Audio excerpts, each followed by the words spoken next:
Kasi, kalagayan ng kasi, about kay Kibuloy, saka yung ito pa mangyayari. Lalo na yung kakinakanta na nakalagay sa i-interview ata si Secretary Abalo sa Dapo, di ba? So, we'll start.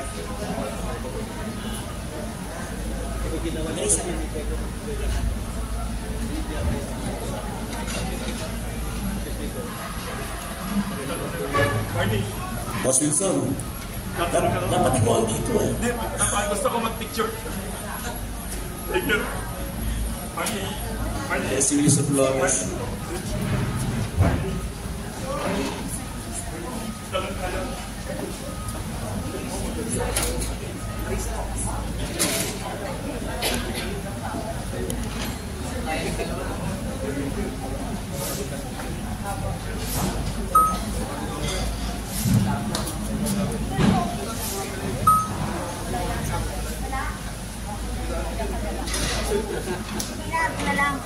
Para maganda. Dali lang po, may tumawag na po daw bigla.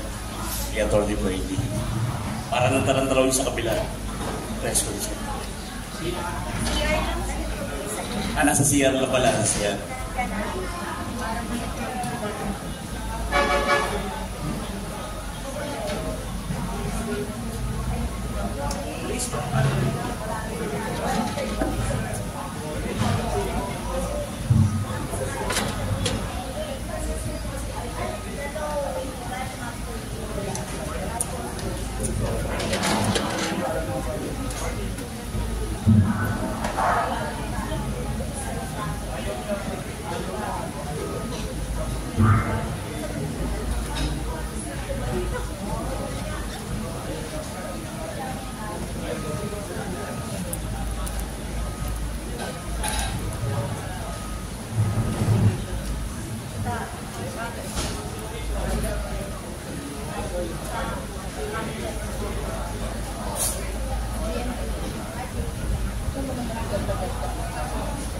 Nagsiyar na po sandali. Ito na. I thank you all for coming. Pati ka ng bugado. Tony, pwede dito pas.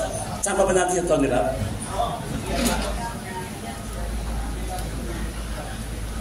Pero kagaya sinabi ko, pag-usapan ngayong topic, more about on Casiom, and yung Tony Brady, Kiki Buloy, other matters.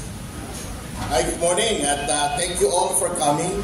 Alam kong mayroong press con si Secretary Abalos, pero hayaan mo na siya kasi mas marami siya. He has more of an explaining to do than us.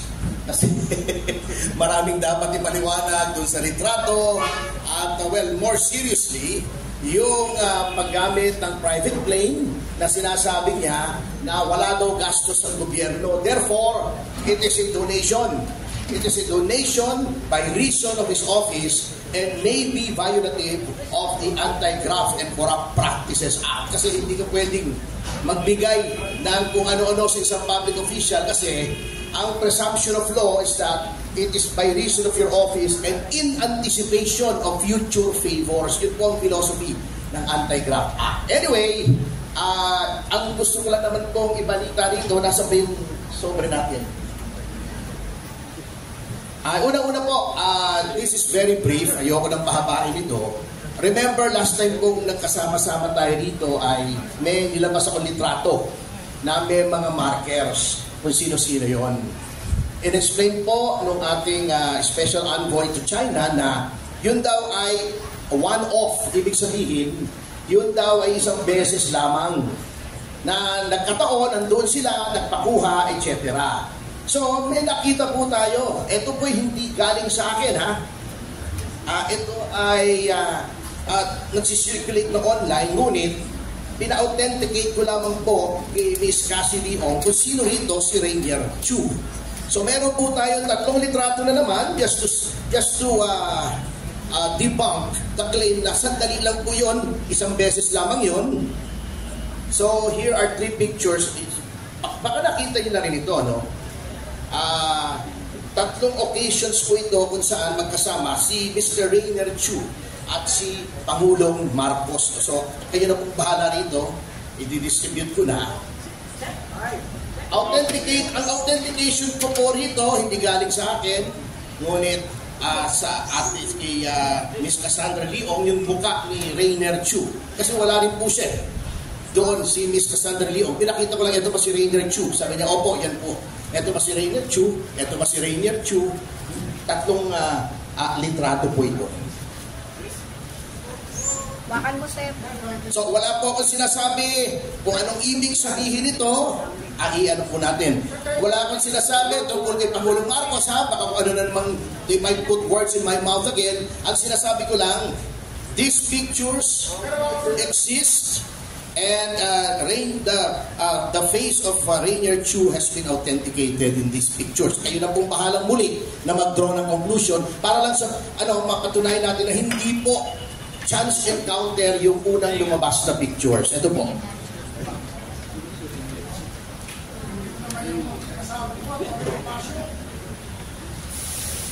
Ibang klase, para iba-ibang klase. Iba-ibang klase na po. Yan. Ibang klase. Para makatawag ka rin sa Senado. Ikaw na humawak, Bambi, para tawagin ka rin sa House.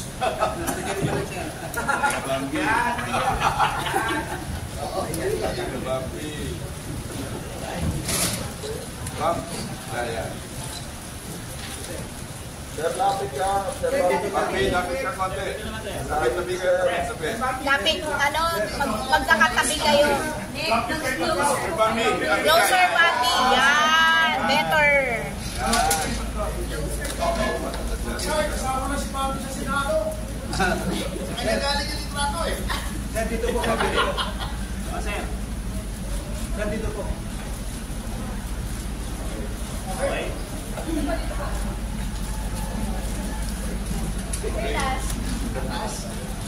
Kasi na kayo makikita.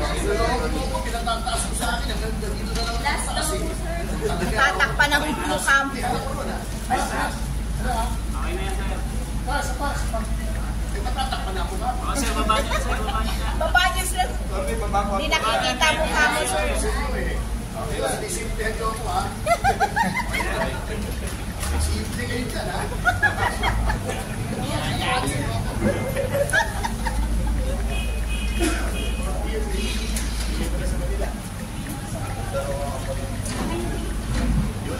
Yun lang po ang aking masasabi dyan.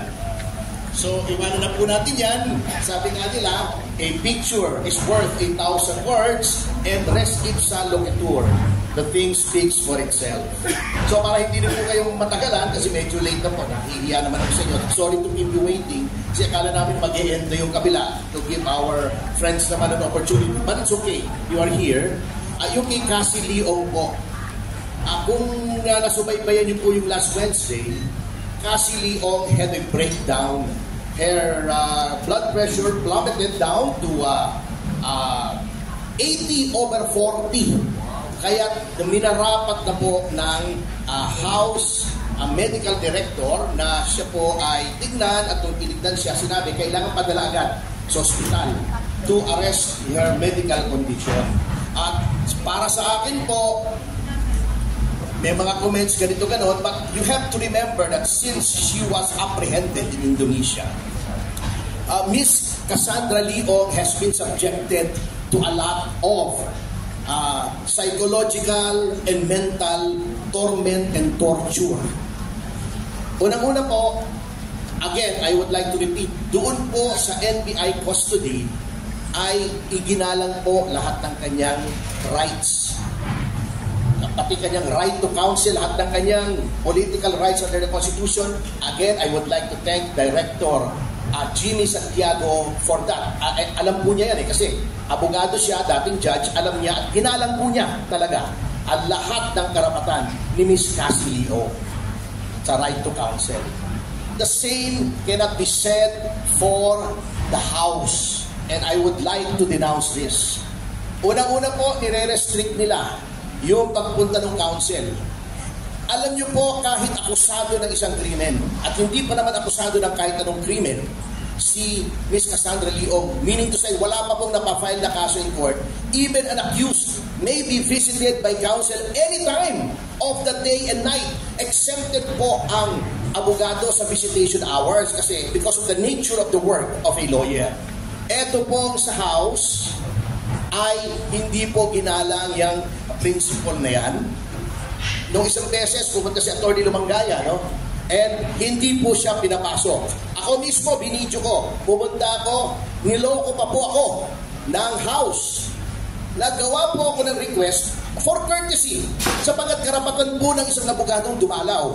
Ang karapatan po ay hindi minamalimos. Yan ay pinaglalaban. Pero out of courtesy, out of respect to the House, sumulat ako. Eto, may receipt tayo, di ba? Oo. Sabi ko, dadalaw po ako ng linggo sa aking kliyente. Si Atty. Andrada ang nagbigay. Sinabi po doon sa House, hindi pwede ng linggo. Kasi wala kaming dalaw sa linggo. So ang ginawa ko po, wala na naman time para mag-send ng letter kasi weekend na, yung letter na sinabi kong dadalaw ako sa linggo ay sinend ng Friday. Tumalaw ako ng Sabado invoking the right of the counsel to visit the client under detention at any time. Hindi po ako pinapasok. Ang sabi ba naman sa akin, ito this is very deceptive on the part of the House. Hindi ko sinasabi yung committee, but certain House personnel. Sabi niyo po kasi sa linggo kayo dadalaw, kaya hindi kayo pwedeng dumalaw ngayon. Hindi ba, panlilin lang yun? Sinabi niyo sa akin, hindi pwede ng linggo, kaya pumunta ako ng Sabado. Pagkatapos, pagdating ng Sabado, sasabihin niyo, ang paalam ko, linggo. Pangalawa, hindi ko kailangan ng paalam ninyo. Karapatan nito. This is not a privilege. This is a right, no less than a constitutional right. Pag kailangan kong paalam sa inyo. Yun po ang nasa video ko. Pinost ko po yun sa aking ex account at doon sa GC po natin na may mga kaibigan tayo sa media na ayaw po akong papasukin. Number 2, yung pong committee secretary ng Quadcom, alam na po niya, is very much aware. Anong pangalan ng secretary? Yung napakataba.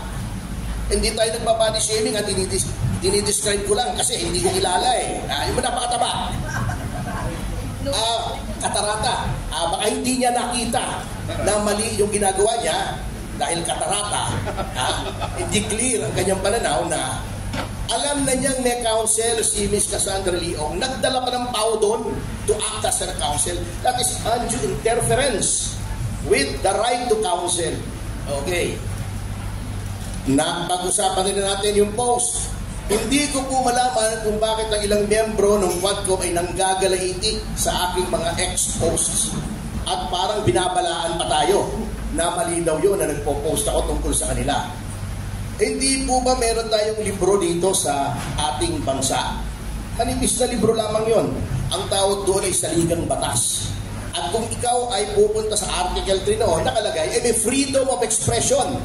In fact, nakalagay doon, no law shall be passed abridging the freedom of expression or of the press or of the right of the people to peacefully assemble for to petition the government for a redress of grievances. Kung ang buong Kongreso ay hindi pwede na magpasa ng batas na pumipigil sa freedom of expression, what makes 2 or 3 members of the House think that they should curtail my freedom? That they should talk against me doon pa sa halls of Congress, taking me to task for exercising my constitutional right. Bakit sila ma-offend? Di ba sabi na ng Korte Suprema? Public officials should not be onion skin. 2 kaso sinabi yan ng Korte Suprema. Sabi ng ating civil code, pronouncements of the pronouncements of the Supreme Court are part of the law of the land. Mambabatas ka. When you took your oath of office, you swore to uphold and protect the laws, the Constitution and the laws of the Republic. Bakit ayaw mong sundin yung batas na huwag kang magbalat sibuyas? Diba? Kayo ay mambabatas, hindi kayo ang batas at hindi nyo nga pwedeng magpasa ng batas na pumipigil sa freedom of expression. Why are you trying to intimidate me by exercising my freedom of expression outside the halls of the House? Kung doon ko sila pinastos, pakulong nila ako. Kung minura-mura ko sila roon, pakulong nila ako. But outside of the House, what business have they? in taking me to task for exercising my freedom of expression. Kung ganyan yung mga yan, if they're coming after me, they may be coming after you later.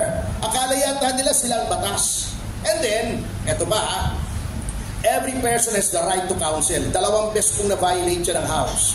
Unang-una, nung unang session, kailan ba yun? Yung unang lumabas si Ms. Cassie Leong, noong ayaw nila akong palapitin sa aking kliyente just because they cannot get the answers that they want. Sabi po nila, ako daw ang sumasagot, tinuturuan ko daw yung kliyente ko. Siyempre, yun ang role ng counsel. Tingnan po nila yung sarili nilang rules. The counsel should advise the client. Baka sinasabi nila, ini-invoke daw yung right to remain silent upon my advice. Siyempre, abogado ako, ina-advise ko siya. The right to be silent is in the Constitution. Yun po ang hindi na-address. Noong diniscuss nila, kasi dalawa po in-invoke namin, the right against self-incrimination and the right to remain silent. Yung right against self-incrimination, tama po naman si Congresswoman Luistro. You invoke that whenever a self-incriminatory question is asked. Tama siya. I agree with her. Magaling naman si Congressman Luistro, lalo na pag may binabasa. Magaling siya. Anyway, yung right to remain silent, absolute po yun. Hindi mo pwedeng pwersahin, takutin, ibuli, ibambuse, lokohin ang isang tao na magsalita regarding the commission of a crime. Ngayon, inuulit ko, we concede, if you refuse to testify in a legislative inquiry, pwede kang ikulong. Sinasabi na nga po namin, ikulong nyo na because we are invoking our right to remain silent. Absolute po yun. Ayoko magsalita, ikulong mo ako, ganun talaga. Pareho yun ng ang karapatan ng isang tao sa mga mamamayan, meron ding power ang legislature. Hindi po tayo magtatalo doon. Ngunit for you to isolate the counsel against your own rules, bago, para matakot yung witness, magsalita, sabihin yung gusto mong sabihin, foul po yun. Number 2, yung last hearing po, wala ako kasi nasa Davao po ako. Dumalaw ako sa compound ng Kingdom in preparation for the Senate hearing na naganap kahapon yata. So I was there Wednesday and Thursday. Nagsalita si Congressman Fernandez na kung ano-ano, na very unseemly for a public official. Kaya yung wag daw sundin yung abogado niya, kasi gusto lang magtagal yung kaso para makuha lahat ng pera niya. Tama ba yun? Kayong magtanong sa sarili nyo. Tama ba yun for any person, especially a public official, para gawin mo yun? By that alone, you are undermining the right to counsel because you are trying to destroy the bond, the sacred bond between lawyer and client. Binibigyan mo ng duda just because sumusunod yung tao sa advice of counsel na yung waiver na pinangako namin ay binawi namin. I-explain ko kung bakit namin binawi yung waiver.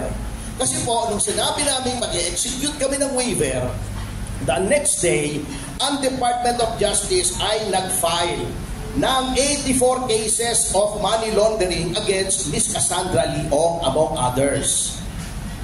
Ano pong pruweba ba pag money laundering? Hindi ba yung movement ng funds sa bangko? Di ba may right against self-incrimination? So by executing that waiver, you are now violating our right against self-incrimination. Parang ibinigay na namin lahat ng ebidensya ng gobyerno. Ano nangyari sa presumption of innocence? Anong nangyari sa due process? Kaya binawi po namin, nang gagalaiti sila, hindi nila maunawaan. Kaya in-advise na namin. Bago sasabihin pa nila, wrong advice. Hindi po tama yun Kung talagang naniniwala si Congressman Dan Fernandez sa sinasabi niya, I challenge him.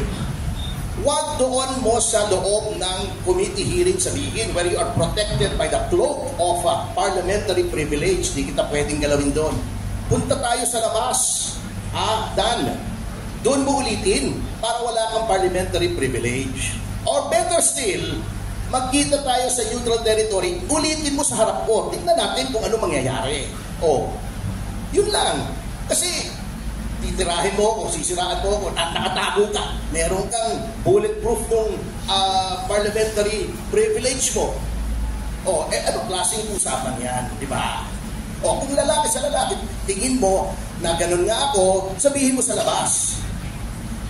And then, regarding sa post na sinasabi nila na offend daw sila, karapatan ko pong mag-post sa social media. Ngayon, may remedy naman ang ating batas. If you think I violated the libel and cyber libel laws, itibanda nila ako. If they think na yun ay violation ng Code of Professional Responsibility, pa-disbar nila ako. Karapatan nila yan. Kung tingin nila ay na-defame sila, wala namang criminal liability, pero nagkaroon sila ng danyos, there is such a case as civil libel.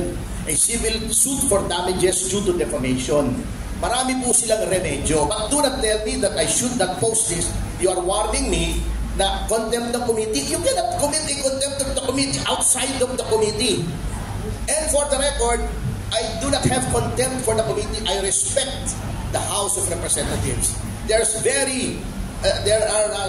people there who are distinguished, decent, and dignified, katulad yung dating Pangulong GMA, si Trixie Cardema, Bebot Alvarez, marami tayong kaibigan, El Rey Villafuerte, mga kaibigan natin yan. I may have contempt for some members of the committee, but not the committee itself. So for the record, maliwanag yan. And I have contempt for some members of the committee because their acts are contemptuous. So, liwanagin ko po yan at sana marinig nila yung challenge na yun. Huwag ko magtago dyan sa parliamentary privilege. At any rate, we are seriously contemplating an ethics complaint. Tignan natin, let this be a litmus test of the impartiality and the self-policing character of the House. Kasi sila rin yan eh. Si Congressman Espares ang chairman ng Ethics Committee. Tingnan natin na kung gaano kabilis silang mag-sanction kay Congressman Teves na wala pa namang finding of guilt. Ano pa lang, accusation pa lang, in-expel na nila as contradistinguished from Franz Castro na convicted na, ayaw pa nilang gawa ng aksyon, tignan natin, testing lang natin. Pag dinismiss nila yan, well, siyempre, expected na natin yon, old boys club. Pero we still have to do it out of principle because I think Chairman Fernandez was way out of line there. Wala namang ganunan, pastusa na po yun. And we will not stand for it. Magalit na sila o hindi, ganun po talaga. Alam nyo, they failed to realize na napakarami, pang-11 ko na pong hearing to sa legislature. At wala pong gumawa sa atin yan. And yung mga hearings naman yan, usually wala naman po nangyayari. Ipusaka na natin sa Euro General, si acquitted lahat. Fertilizer funds scam, andun ako. Acquitted yung kliyente ko, si Jaime Paule. Si GMA and DMCTE, inimbestigahan ng legislature. Acquitted si GMA. Chopper case, inimbestigahan ng Senado. Acquitted si FG. Hindi po kasi hukuman. They should stick to legislative work. Sana magkaroon ng legislation to sa dami ng ginugol nilang funds dito. Yung bayad lang nila sa Jollibee, napakarami ng in-order na Jollibee, napurga ako ng Chicken Joy. Sana naman lumabas na legislation dito kasi I do not see what legislation is gonna come out doon sa mga tanong nila sa aking kliyente. Boyfriend mo ba si Wesley Go? Anong legislation doon? Diba? Panay ka pa cute, sabi ni Adjong. Anong legislation? Pagbabawal nilang cute. Hindi ko talaga maintindihan Anyway, ang nangyari po kay Miss Cassie Leong ay nasa ospital po ngayon. And she is having mental health issues. At sino ba namang hindi magkakaroon ng mental health issues? Kung gano'n ang trato sa'yo, 2 beses na. Na kung tratuhin ka para kang busabos doon, notwithstanding the constitutional injunction that resource persons' rights should be respected. Yung sinabi ng court sa Neri, in the Neri case, na dapat hindi binabastos ang resource person, which is part of the law of the land, at ang mismong rules ng House that resource persons should be treated with dignity and respect. Nga binabaliwala lang sinong hindi magkakaroon ng mental health problems. 23 years old na babae, orphan, gaganunin mo, aarestuhin mo without charges na napaliwanag ko na. I must remind our good legislators na yung kabubuli ninyo sa mga resource persons ay nagkaroon na ng isang suicide. Si General Angie Reyes, natatandaan niyo yun. Di ba nagpakamatay? Iyon, general pa yun, ha? Dumaan pa yun sa training ng PNA. Battle-hardened. Lalaki, matibay. Nagpakamatay sa kabubuli nyo. Ito pa kayang isang batang ito na hindi magkaroon ng mental health problems. Hindi naman sanay. Sabi niya, well anyway, si Attorney Raf, ang laging nandoon kay Miss Cassandra Leong, ewan ko ba kung bakit siya lagi nagbo-volunteer dumalaw, at pag pupunta sa ospital ito, parang ayaw nang umuwi. Hindi kasi concerned siya doon sa kliyente at medyo nag-breakdown. Anyway, I now turn over the microphone to Attorney Andrada, our young and handsome associate, kung anong mental condition na ni Miss Cassandra Leong. Raf? Hi, good morning everyone. So, at the moment, si Miss Cassie Leong, it's actually been going on for a while now, ever since she was brought back and brought into custody. She's been having many mental breakdowns, and probably at this moment where she was confined already, as you can remember from the last hearing, she suffered very low blood pressure and blood sugar levels, dangerously low, might I add. In fact, their medical equipment could not even read the levels properly. That's how dangerously low it was. So at that moment, that must have been the physical or psychosomatic manifestation of her mental health problems. Because you have to put it into perspective. You're just this young girl. You're just living your own life. And all of a sudden, you're brought back and you're subjected to all these legislative inquiries, which are even accusatory in nature already, right? So who wouldn't have a mental breakdown at that moment? And it's hard to say exactly what exact disorder it might have caused or what exact damage it might have caused. Kasi syempre you would still need a professional psychiatric or psychological evaluation for that. But what we can say for certain is that the entire experience has certainly been traumatic, diba? So because of this trauma, she's been experiencing several breakdowns lately. In fact, when I visited her last night and gave her the latest update on the status of her cases, she had another breakdown, and I am informed that this morning she received some more documents in relation to the proceedings, which for confidentiality I will not disclose what documents exactly. But I was informed she once again had another breakdown. So at the very least, we can say that it was extremely and is extremely traumatic for Ms. Cassandra Leong. And this trauma is quite obviously manifesting itself physically, as she was already confined because of the condition. May additional na sa In closing na lang po, bago tayo mag-Q&A, may apila lang po ako dito sa Senado kung saan siya po ay pinapasipot bukas, sa Makalawan, sorry. May apila nga po siya, this comes from her. Siguro naman maririnig to ni Senator Antiveros kasi women, gender equality, chuchu yung kanyang kwan, di ba? Yung committee niya. Oo. Ang apila po ay hindi na po kaya ni Miss Cassandra Leong. Kung gusto niyong ikulong, kulong niya na po. Sabi niya, kahit sa Women's Correctional, tatanggapin ko na, wag lang akong pahiyain ninyo sa harap ng milyon-milyong mga tao. She does not want to testify. Sana po. Yan naman TRICOM, di ba? Nandyan si Coco Pimentel, human rights advocate. Nandyan si Rafi Tulfo, advocate din ng karapatan ng mamamayan at gender equality. Sana naman makita nila yung plight ni Miss Cassie Leong. Pakulong nyo na po. Kung kakasuhan, kasuhan na po natin. Pero wag na po sana itong dramang ito. Kawawa po yung bata. Kawawa po. Yan ang apila. Whether you take that appeal or not is up to you. Nasa inyo ang kapangyarihan. Nasa sa inyo na po. But we are appealing to your better nature na do not subject her to any more of these indignities. May power naman kayo. Kung tingin nyo uncooperative witness, wala pong merit yung aming invocations of the right to remain silent and the right against self-incrimination.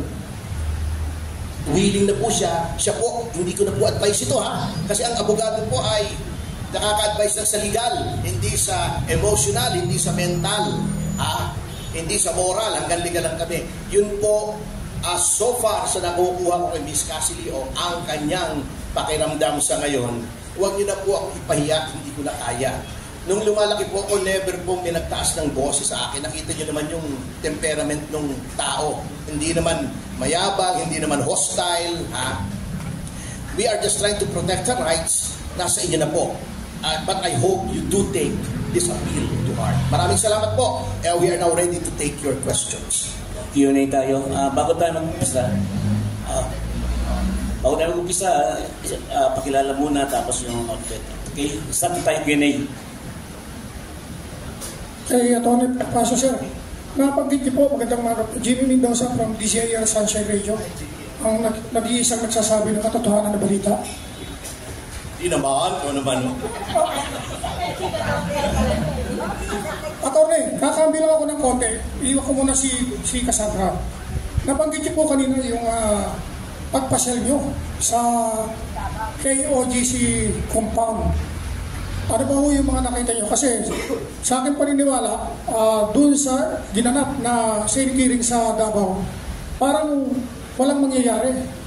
At medyo argabyado ang mga KOGC member dito, unang-una, at yung ginawang tanil at paghuhukay ng mga minerong miyembro ng PNP ay na-discover na.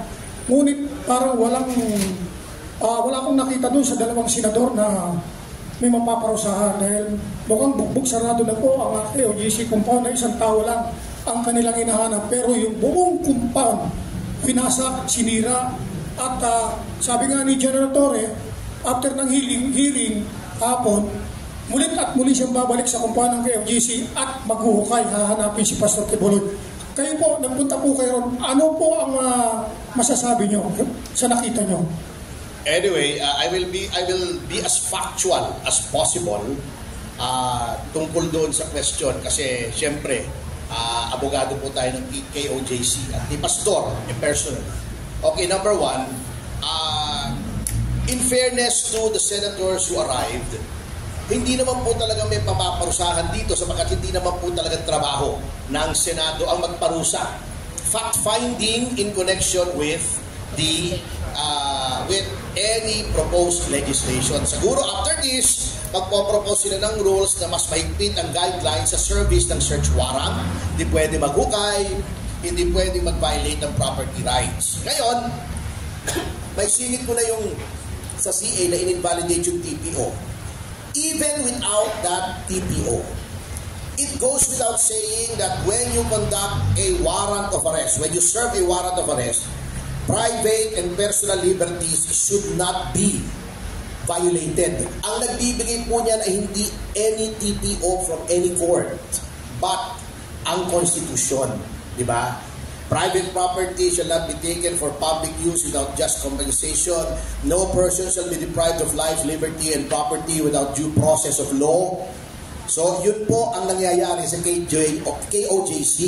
Hindi po nila pwedeng sabihin hindi na ba-violate ang private rights dahil nagpapapasok ng tao sapagkat I tried going to the most sacred place of the kingdom, yung katedral. Hindi po kami pinapasok ni Atty. Kay Laurente. To that extent, private property rights are violated. To that extent, freedom of religion is violated because they cannot use that sacred place of worship, sacred for them. Number 3, the presence of so many policemen there means that the compound cannot be utilized as a place of worship, as a place of residence ng mga religious workers at administrative offices ng kingdom as a corporation soul, at yung rights ng students ng Jose Maria College ay nababiolate din kasi hanggang ngayon wala silang pasok. So that in itself is a violation of private rights prescribed by the Constitution. Hindi lang ng TPO. The TPO only accentuates it. But I can go no further than that because as I understand, there's already an appeal before the Supreme Court. So sub judice tayo. Okay, but yun po ang mga facts on the ground na tuloy ang violation. And alam naman po natin, siguro hindi naman natin may tatanggi, no, na the presence of so many policemen sends a chilling effect. Ang warrant po under the rules of court, after 10 days, i-return mo sa judge. Whether it was served, magre-return ka, ito po yung pinahuhuli ninyo. Ito yung subject ng warrant. Or, if the subject cannot be found, after 10 days, babalik ka sa judge, Your Honor. Wala po yung subject, di po namin makita. Warrant is unserved. If you get new information that there is the presence of the accused anywhere, you ask for an alias search warrant. Lahat po ng abogado alam yan. So yun po ang mga violations dyan. Aside from the assault on kingdom workers, the assault, yung pepper spray na official na kababaeng tao ay nilapastangan, yung pagsira ng property na hindi naman sakop sa warrant of arrest. Alam niyo po, ito opinion ko to very clearly it is my opinion, hindi po factual ito. Ang tingin ko, ang aim lang nitong ginagawa sa Kingdom of Jesus Christ is to cause as much damage as possible as by way of revenge to the kingdom. Kaya pinubong ka lahat yan. Piniperwisyo lang po. In the same way na yun ang ginawa nila, nung nag-search sila doon sa properties ng mga Tebes, winasak po nilang katakot-takot na bagay doon.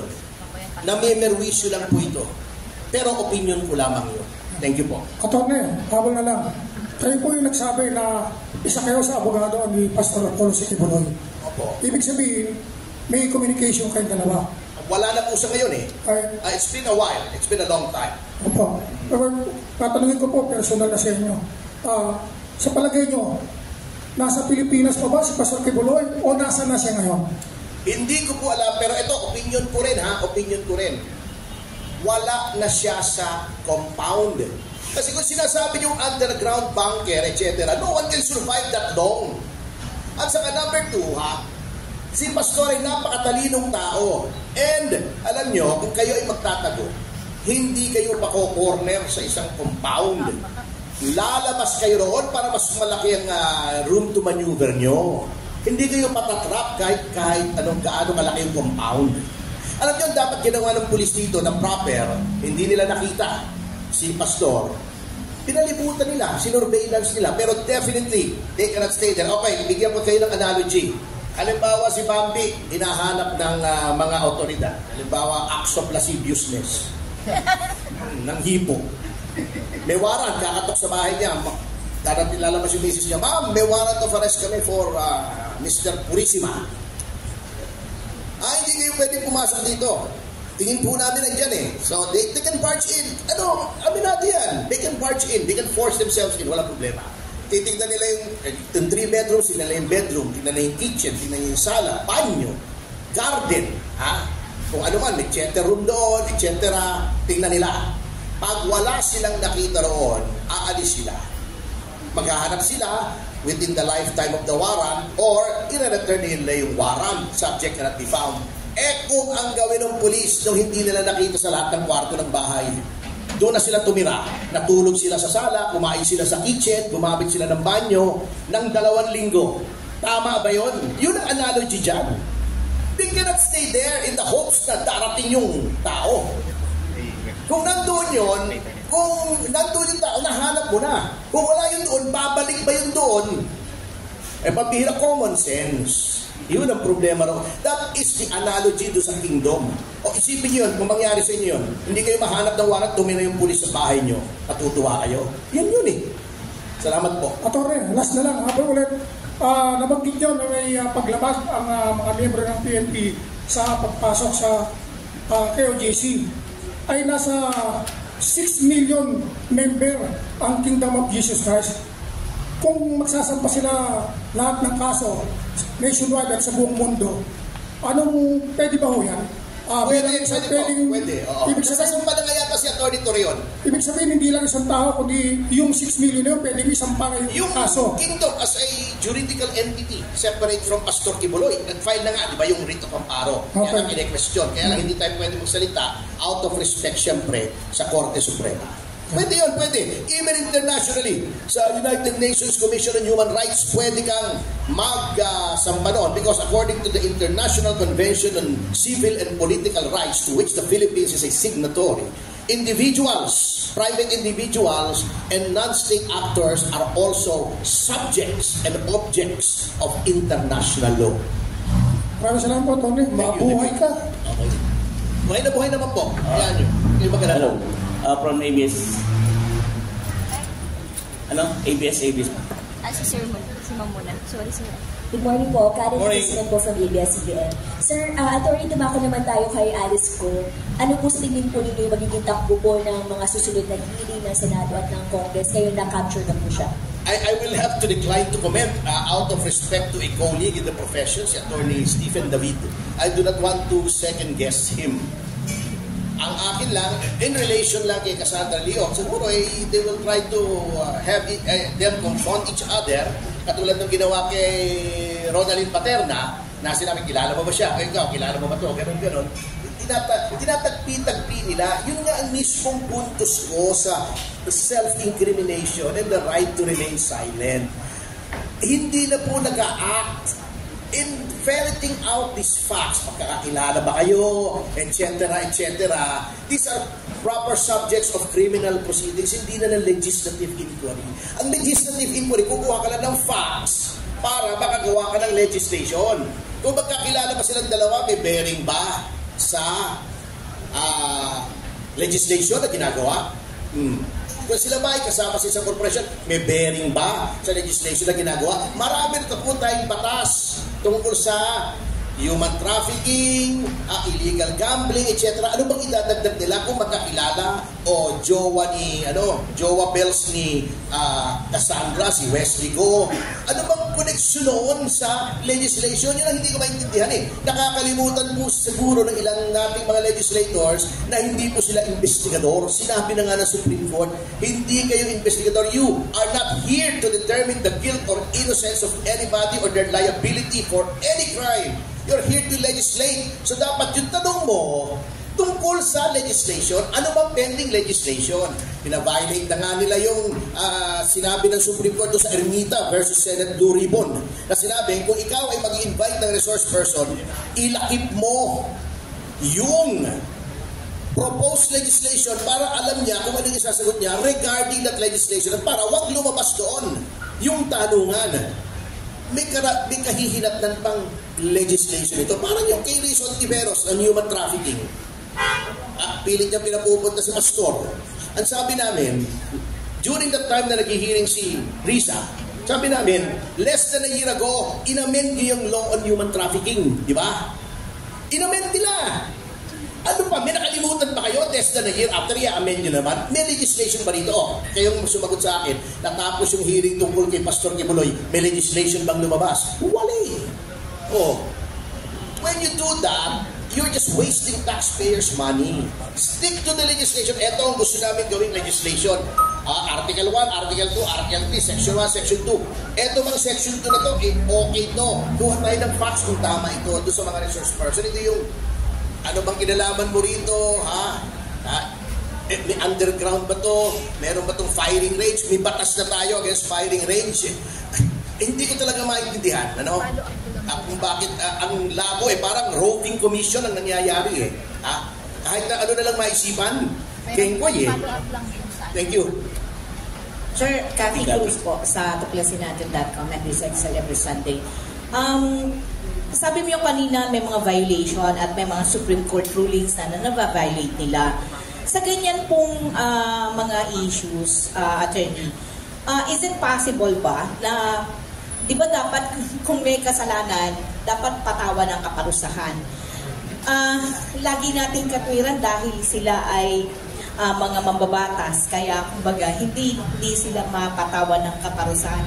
Anong gagawin ng taong bayan kung parang nababaliwala? Even yung issue sa KOJC, nababaliwala na ang batas. Saan pa tatakbo ang taong bayan? Yun din ang tanong ni Mayor Baste, di ba? May kasabihan doon sa ancient Rome noon, yung Praetorian Guards. Sila daw ang guardians ng Republic. Pero may nagtanong, who shall guard the guards? Sino magbabantay sa bantay? Kung yung pulis na nagpa-violate, saan ka tatakbo, di ba? Katulad doon, di ba tinanong din yun na nabugbog si Montulfo. Kung si Montulfo nabugbog ka rin, ako magsusumbong. Yung nangyari na yan eh. Etong sa Congress, talagang may principle. A member of Congress cannot be held to account for anything done during the session except in that chamber and either Senate or House. So, hindi mo pwedeng demanda ng libel. Pwede ka lang mag-demanda ethics complaint, sila rin magre-resolve noon. Kanya, minsan siguro, iniisip nitong mga members ng House na sila ay above the law. Huwag naman po, kasi ang karakter po ng isang tao ay nakikita, hindi kung ikaw ay walang power. Nakikita ang karakter mo kung marami kang power, kung paano mo gamitin yung poder. Doon po nakikita ang karakter, kung abusado kayo o may karakter kayo to restrain your use of your official prerogatives. Salamat po. May Clarice, pakibigay nga may... Hello po, Sai po from News 5. Attorney, ask ko lang po, sabi kasi hindi ko binsigo ang Quadcom shares na hindi dummy si Cassandra Ong. Given the huge amount of money she handled now, your thoughts on this, sir? Uulitin ko, it is not for them to be convinced of anything. Their job is to legislate. Legislate, gumawa ng batas. Hindi mag-pronounce ng guilt or innocence. Okay. Kung hindi sila kumbinsido na hindi dami si Cassandra Leong, gagawa sila ng committee report, di ba? Papa-approve nila sa committee, di ba? Okay. Magpadalhan nila ang DOJ at Ombudsman ng recommendation. Nasa poder naman nila yun, nasa prerogative naman nila yun.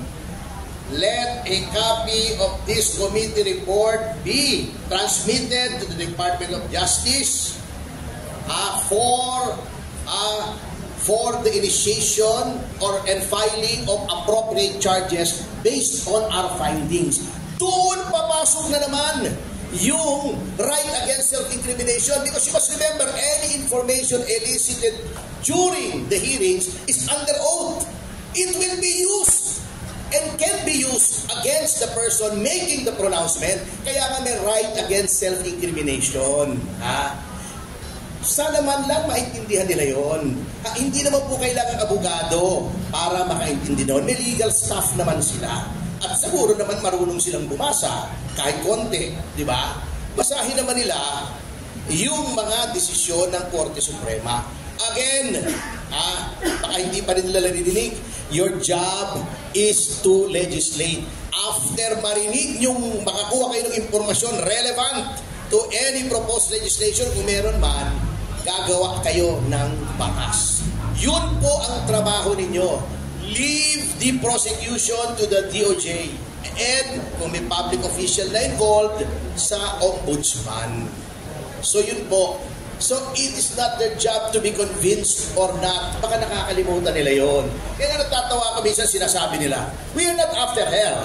We are after yung mga big fish. Gusto ko lang sabihin nakakahiya lang, no. You cannot be after anyone because it's not your job to go after anyone. Your job is to make laws. So, dapat ma-appreciate nila yun para hindi ganito.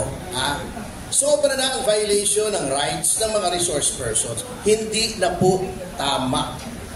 Thank you. Hello, good morning, Attorney Topacio. You mentioned earlier na may ibang motivation dun sa KOJC raid. No? Do you think there is another... Opinion ko lang yun, opinion ko lang. Malisyoso ako, huwag kayo masyado magpapahimala sa akin pagdating sa opinion ko. Sa facts, you listen to yung facts lang. Is it your opinion that there is another angle from this reason why they're doing this raid on the compound? Kasi in 2013 po, the US revealed that they wanted to use yung malumang Davao Airport as a military drone base of operations at makatabi lang yung compound, yung Kingdom. Yes, oo. Do you believe, is it your opinion that ang nangyayari sa KOJC ngayon is so that gusto nila yung US hawakan yung property para i-clear the way for the base of operations? Well, what is happening now, anything is possible, maniwala kayo. We live in very alarming times na parang hindi na po nasusunod ang batas. Can you imagine, ipagmamayabang pa ng Secretary of the Interior, walang gasto siya ng planong yan, hiniram ko yan. Saang universe na mayroong batas at saligang batas legal. Yung public official ka, manghihiram ka. Sa Amerika, si Sununu, yung chief of staff ng presidente, yung official car niya, since umabsent yata yung driver nung anak niya, nag-detour lang siya. Hinatid niya doon sa official car niya yung anak niya sa eskwela. Tinanggal because of the controversy. Can you imagine that? Hinatid ng official car. Hindi naman kalayuan sa White House. Hinatid lang. Kita niyo yung controversy. Bago tayo, ay nanghiram ako ng private plane, humingi ako ng private donation ng 10 million. Okay sa atin yun? It's not okay kasi may batas laban doon eh. Pero dahil alam nila na ang kultura ng administrasyon ngayon ay huwag sumunod sa batas at sila ang batas. L'état c'est moi, I am the state, di ba? Eh, baliwala sa kanilang pagmayabang yun. Eh, hindi ba tayo nasusuka? I mean, really, really. From GMA Channel. Excuse me.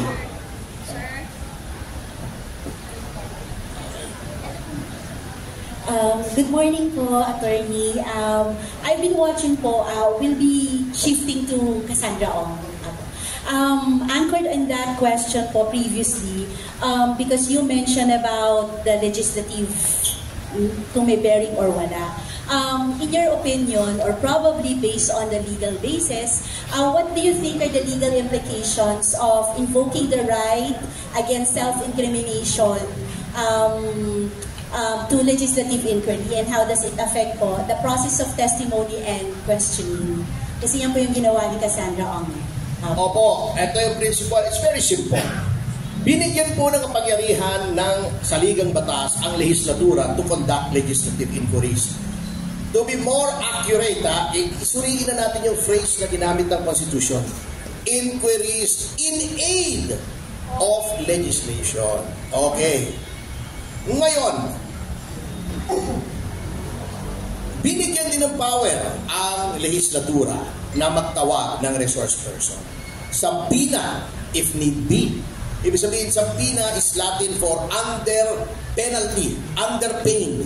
Pag hindi ka sumunod, you will be under pain of penalty. Ano yung penalty na yun? Contempt. Okay.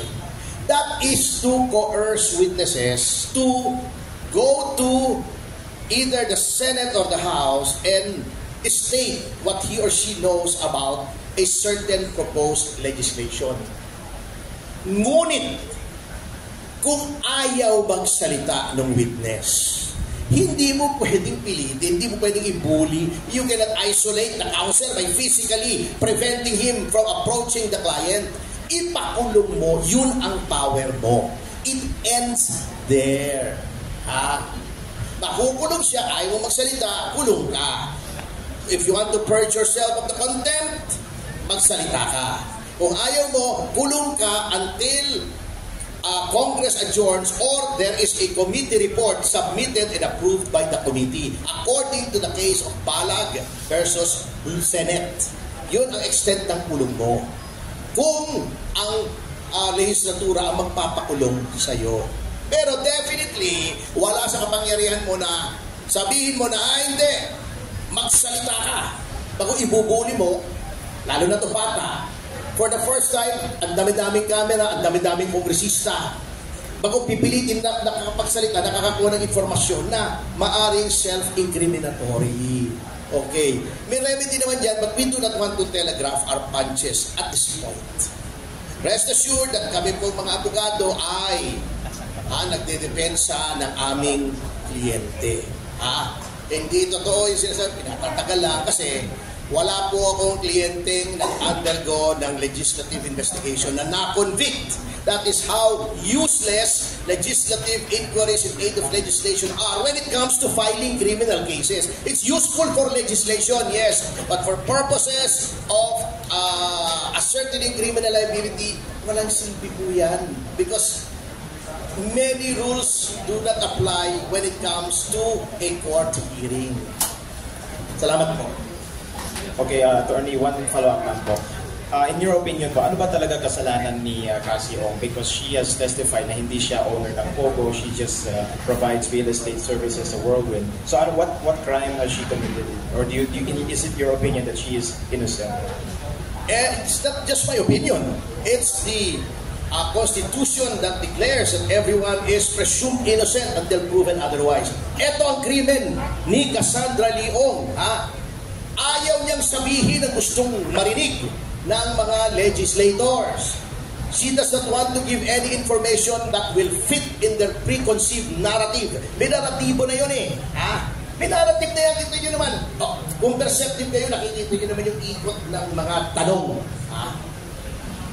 Buti na lang, medyo may mga decent elements like Chairman Barbers. Sinusunod niya yung rule of law, yung sa rider, yung abogado ng rider. Yung magandang lalaking katulad ko.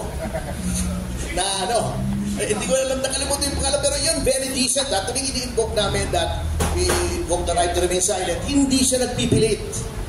Hindi katulad ng iba na pag hindi niya gusto yung narinig mo, you are lying!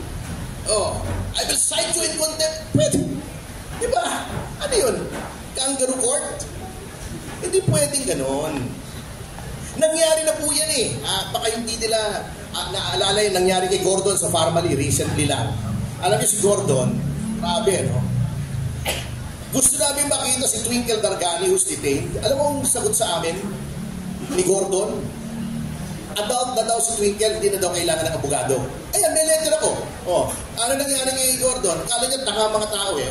Naka-backlash. Di natalo siya, olaps. When you violate the rights of people, especially with social media na hindi na monopolize ng MSM ang conduits of information and news. Ingat-ingat ka kasi matalino mga tao ngayon at ang dami ng alternative sources of news. Hindi na nakokontrol. Hindi na panahon ni Marcos Sr. nandiyan si Sendanya, di ba?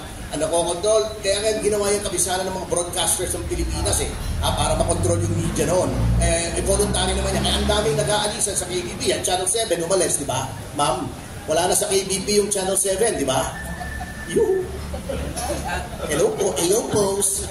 Di ba umalis lang sa KBP yung Channel 7? Yung stasyon ko, umalis na rin. Yung Aliw Broadcasting, DWIC. Ang democratize na ang sources of information, kaya hindi na po ma-manipulate at nakikita yan ng mga tao kung sinong matino, kung sinong hindi. Sino matino katulad ni Director Santiago, ni Ace Barbers, sino yung mga nagpa-violate ng rights. Kita na po natin yan. Kaya kita nyo, si Maro Hason, kahit anong manipulation, olats.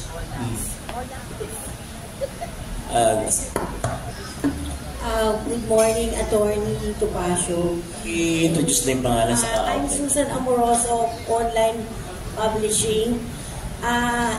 Magdadigress lang po ako. I know your mother-in-law and you know me even beforehand and your wife. Pero sa ngayon po ang tanong ko is... Sabi na mention yung wife ko kinakabahan ako, baka kung anong tanong nito. Maganda yung wife mo, I know her personally. Siyempre naman, lakas ng sex appeal ko eh. Ang yabong ni Ferdy. Ako naman, tagal na. Sana buhay pa yung mother-in-law mo. And then my question is, so inaamin mo na ikaw ang lawyer or legal counsel ng KOJC and Pastor Kibuloy. Open naman po yun. Kaya my question is this. Since nagtatago siya, hindi siya makuha, hindi siya makita, wala bang paraan ang Estado to go after him and prosecute him in absentia? Hindi po pwede under our rules of court. If you have not been arrested, you cannot be brought before the court. It is only when you are arrested that the court acquires jurisdiction over the person of the accused. Wala pang trial in absentia. Trial in absentia lang, pag na-arraign na kayo at you jump bail, let's say bailable, yun, pwede ng trial in absentia. But until and unless you've been arrested, ay wala pa po. Ma-archive as to him yung kaso. As to his co-accused, pwede naman pong pwede naman pong patuloy ang paglilitis. At ano po, yung kung anong paraan ng Estado para mahuli siya, ito na yung paraan, di ba naghuhukay? Hindi, let's say, wala na yun. Halimbawa, nag-lapse, meron po bang prescription term? Hindi, dapat gumawa sila ng alias rate after 10 days. Yun po ang rule. You cannot stay there indefinitely. Yun nga ang sinasabi namin, may proseso naman eh. Eh kung halimbawa, umalis na nga yung PNP, after 10 days, sumunod sila sa law. So, tapos mag-a-apply na naman ng warrant of arrest. Ganun po talagang patas eh. So, every time ganun, mag-a-apply, and meron po bang prescribed period? Wala naman po. Kanya lang, ang sinasabi namin, hindi na pwede manatili sa loob. Okay. Pagbantay kayo doon sa labas, magkalipad kayo ng drone, palipad kayo ng helicopter, biglang bumagsak ang helicopter nila eh. Palipad ng helicopter, di pala minemaintain. Yun ang gawin nila. Pagbantay sila roon. Paligiran nila yung compound. 5,000 naman sila eh, di ba? Mag-megaphone sila, di ba? Pastor, subuko mo na. Well, I hope gawin ng PNP yan kasi maganda yung sinasabi mo. Isa pang question, meron po bang time lapse ang kaso na to against Kibuloy? Hindi, hanggang hindi siya nakukuha, hindi po tumatakbo yung prescriptive period. Pero ano po yung prescriptive period? Ilang taon po? 20 years yata yung judging from the gravity. Pero alam mo, para maunawaan natin kung bakit hindi nila makuha si Pastor Kibuloy. Babasa lang ako ng ilang linya mula sa Biblia. Pakinggan nyo ito ha. Mga Kawikaan, 1, ang talata ay 28. Kung magkagayoy, tatawag sila sa akin, ngunit hindi ako sasagot. Kaya hindi kami pumunta kay Risa eh. Ito pa ang sinasabi ng Biblia, hahanapin nila akong masikap, ngunit hindi nila ako masusumpungan. Tignan nyo, nakasulat yan sa awit.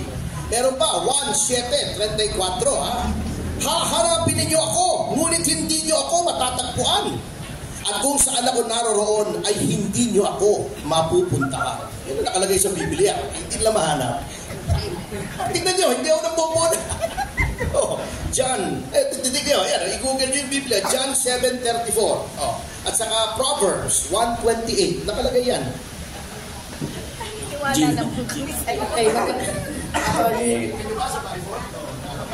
Bitan si Gina. Amen to that. Amen to that. Good morning po, ako si Gina Mape ng DWWW777 po. Kilala ba natin? Na-miss kita, kasi sobrang na-miss. Nandito ko sa Lunes, courtesy call kay, sa bulletin. Yes po. Busy lang ako eh. Kasi may mga konting kaso lang akong maliliit na inaasikaso. Noted po. Attorney, kumustahin mo lang si Pastor Kibuloy. Buhay pa siya? Siguro naman. Parang napifeel ko siya sa ngayon. Very great. That's great. Ano po yung reaction niya doon sa nakikitang pagdiba ng pulis sa kanyang Kingdom of Jesus Christ Temple? Hindi ko siya nakakausap matagal na, pero tingin ko hindi siya natutuwa. Anong tingin mo? Natutuwa kaya siya? Palagay ko yung masama ang loob niya. Tingin ko lang naman yun. Kasi may sensitibo yung si Pastor pagka binubungkal yung katedral, ginigiba yung mga halaman doon, dinudurog yung sahig mo, medyo nakakainis ng konti yun eh. Konti lang. Konti lang naman, konting-konti. Nakakainis yun eh. Okay. Pinarating niya sa iyo yan. Hindi naman, nararamdaman ko lang. Matinding damdamin. Nananalangin at parang may bumubulong sa akin. Okay. Anyway, segue lang ako ng konti, attorney, kasi medyo matagal-tagal lang hindi nababalitaan. Kumusta naman po ang status ng mga apila po ni Congressman Arnie Tevez at Timor-Leste, yung kanyang political asylum na hinihingi? Could you share to us ano ang sinasabi ng Leste government? Nilinaw ko na yan, Gina, di ba? Nagpalabas ang DOJ ng pahayag na nag-deny na daw yung apila. Mali po, fake news yan. Fake news po yan. Wala pang desisyon sa apila. Ang lumabas na yung stay order.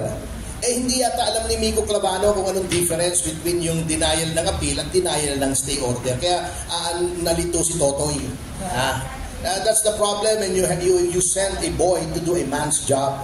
Nagkakandaloko-loko. Di ba siya rin nagsabi, Google nyo, sabi niya, end of July daw, nandito na si Tevez. O, ano nangyari? Hanggang kailan po ba yung stay order na sinasabi ng Timor-Leste? Na-deny na nga po yun. Alam nyo, ayaw ko na, kung part ng GC sa media, alam nyo, sinabi ko na dati, ayaw ko na magkomento kay Secretary Remulla sapagkat may sakit. Ayoko na sanang magkomento talaga laban kay Secretary Remulla. Sapagkat kung talagang nakikita nyo, may karamdaman siya, di ba? At ayon doon sa mga doktor na aking napagtanungan, alam nyo, ay malapit na talaga ang kanyang susunod na check-up. Kaya ayoko nang magkomento. Kumusta na check up? Malapit na siyang i-check up ulit kasi may karamdaman. Kaya lang, nakakainis na sana, GMA7, di ba? Contra fake news. Paano nga-publish yun sa inyo? Hindi naman confirmed yun. Pinadala ko doon sa group chat yung sa Timor-Leste na pwede namang i-Google Translate na wala pang desisyon na sa dyaryo. After sinabi nila na may desisyon, after ilang days, may lumabas sa dyaryo sa Timor-Leste na walang desisyon. Ano sinasabi nila? Di ba yan din yung DOJ na nagsabi, na parating na si Tevez, takbuhan tayo ron, di ba? Sa airport, wala. Sinabi rin, may warlords. Wala naman. Ang daming palpak ng DOJ di ba? Kumusta na po si Kong Tevez? Okay naman. Hindi ko, nakakadaya na ba siya or what? Hindi, he's been released. Basta within Timor-Leste, okay siya. Within Dili. Wala naman siyang balak umalis doon. Doon, hinihintay nga namin yung apila. We are resorting to all legal processes at dumulog na rin po kami sa United Nations Commission on Human Rights. Natatandaan niyo po yung ginawa namin kay GMA noon when she was incarcerated. Si Attorney Amal Clooney, kasama ni George Clooney, ang aming barrister doon na nagsampa ng demanda na binaviolate ng Pilipinas ang human rights at bumalik yung Technical Working Group ng United Nations Commission on Human Rights na nagsabi na nabaviolate nga ang human rights ni Mrs. Arroyo at that time. We are going the same route. Lahat po ng rutang legal, pero legal lamang po. At hindi kami nagpapakalat ng fake news. So, yung status po ng appeal nyo sa United Nations on Human Rights for Kong Tevez, ano na po? Naroon na po. Naka-file na. Meron din kaming coordination with the Special Rapporteur. Natatandaan nyo, si De Lima, nag-file din ng ganyang kaso si De Lima Yeah. So, huwag nilang mamasamain yan. Talagang avenue yan. Di ba? May pupunta pa dito Special Rapporteur. Ang pangalan nun, yung parang buhol-buhol yung buhok. Buhol-buhol wala akong sinasabi. Yung kulot. Diba? Yung special rapporteur yun. Kung mamarapati ng UN, paaaring magpadala sila ng special rapporteur dito o sa Timor-Leste para tignan kung may violation nga ng human rights. Thank you, Attorney. Attorney, Jimmy Mendoza ulit ng DCL Sunshine Radio SNI. Pero nakalive tayo sa aking programa itong Sabado sa Media House Express, Jimmy in Action. Live po kayo ngayon, kaya medyo maganda yung pinag-usapan natin. Di pa naman ako ng makeup. Hindi, gwapo po kayo. Gwapo po kayo. Naiilang ako rito sa air cooler kasi tumatalsik kasi tinatakpang ko yung kalbo ko Attorney, ang tanong ko po, kasi yung unang bugso, ang unang binanatan ng mga kalaban ni Pangulong Duterte ay si Pangulong Duterte. Inanatan po yan, binasag nila kung ano-ano mga akusasyon na binigay kay Pangulong Duterte. Pangalawa, kay Vice President BP Sara sa Kongreso, ginisa siya po pero hindi nanalo itong mga gumigis sa kanya. Sir, sa palagay nyo, ito ba ay politika at ang ginamit nila ay si Pastor Apollo Sikibuloy para mapahiya ang pamilya Duterte at ang buong Davao na itong mga kalaban niya sa politika? Obvious naman po, sinisira nila yung power base ng mga Duterte. Pati yung SMNI, tinanggalan nila ng prangkisa para walang platform si Pangulong Duterte. Obvious naman po. At saka yung kingdom ay sinisira nila para walang voter base si Pangulong Duterte o si Sara Duterte kung siya itatakbong presidente. It's very evident. I don't think there should be any doubt about that. Bulag lang ang hindi makakakita niya. Attorney, nais ko lang din po magpasalamat doon sa mga ilang media vlogger natin. Yung vlogger na lantaran na nagko-cover sa nangyayari doon sa KOGC sa Davao City. Bukod tangi lang po ng mga vlogger ang mga nagko-cover. Pag naman po sasama ng loob, ay yung mga dapat na malalaking network natin na ilalabas yung mga katotohanan sa nangyayari sa KOGC. Wala pong napapanood ng taong bayan, maliban lang sa mga vlogger, live stream, YouTube. Kaya papasalamat din po ako dun sa mga suporta nila. Opo, kasi prerogative naman talaga ng kahit sinong istasyon kung anong i-cover at anong hindi. Pero katulad ng sinabi ko, wala na po yung stranglehold ng mainstream media o traditional media sa sources of information. Democratized na ngayon yan. May vloggers, may social media, may Facebook, may Instagram. Although ito si Bobby, puro sexy lang pinapanood dito sa Instagram alam ko Oo. So, talagang hindi mo na maitatago ang impormasyon. Kaya nga, ang nangyari po dyan ay yung narrative ng mga dilawan ay nasira na. Kaso nyo, natatawa nga ako, ang tagal-tagal sinira ng katulad ko, well, I make no bones of the fact na anti-yelo ko, yung narrative ng yelo para makabalik ang isang Marcos, pagdating ng Marcos, ni Pangulong Marcos Jr., parang sinasabi pa niya na tama yung mga dilawan. So, yun ang irony rito. This is the tragicomedy that is the present administration. And sabi ko nga, si Pangulong Marcos will go down in history if he does not change his ways as a tragic figure who was given the very rare opportunity of redeeming the family name, but he bungled it big time. May babatayang katanungan, mga kaibigan. Boss, ano tayo? Oo, kung wala na kainan na. Alam ko, gutom na kayo May dumating na bang camera nga? Okay, Hindi nakakuha ng picture kanina. So if there are no more questions, accumulate na lang po yung mga request natin. Baba tayong katanungan, mga kaibigan? Request ng photo. Photo. Ikaw, Bambi, namumuro ka na sa Malacanang, ha? Sir, saan po galing tong photos? Nasa internet lang ito.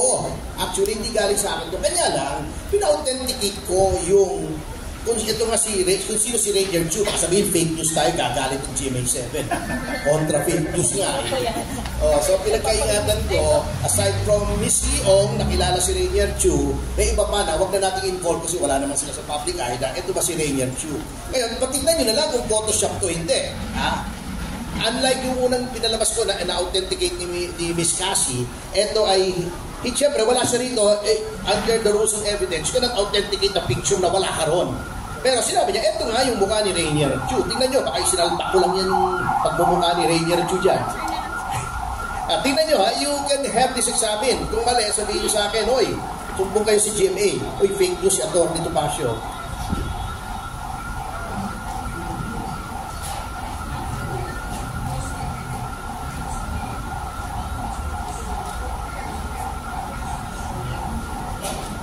Dumaan na Anghel.